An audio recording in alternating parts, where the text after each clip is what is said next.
প্রান্তিক বাংলা, সত্য প্রকাশে বদ্ধপরিকর।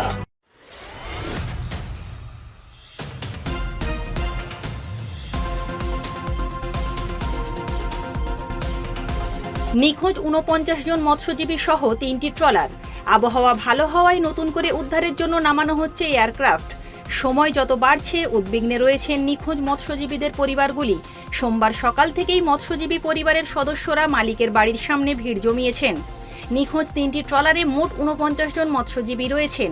৪৯ জনের মধ্যে ডায়মন্ড হারবারের সুলতানাপুর থেকে ২টি ট্রলার ৩৩ জন মৎস্যজীবী রয়েছে। অন্যদিকে কাকদ্বীপের এফবি নীলকণ্ঠ ট্রলারটিতে রয়েছে ১৬ জন মৎস্যজীবী। মৎস্যজীবী পরিবারের সদস্যদের অভিযোগ, এখনও পর্যন্ত তাদের কোনো খবর দেওয়া হয়নি। গত মঙ্গলবার সমুদ্রে যাত্রা করেছিল নামখানা মৎস্যবন্দর থেকে ৪ দিন হলো কোনো খোঁজ নেই।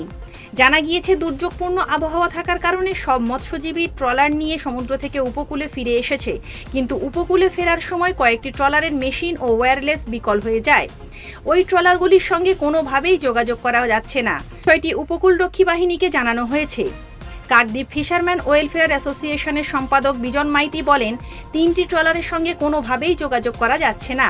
ওই 3টি ট্রলারে মোট ৪৯ জন মৎস্যজীবী রয়েছেন।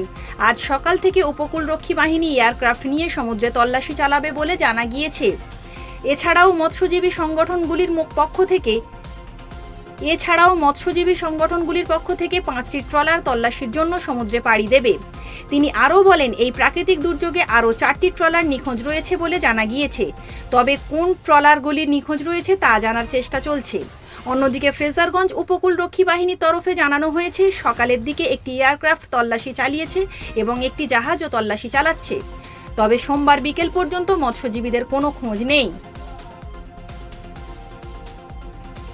কাকদ্বীপ থেকে প্রান্তিক বাংলা নিউজ টিম।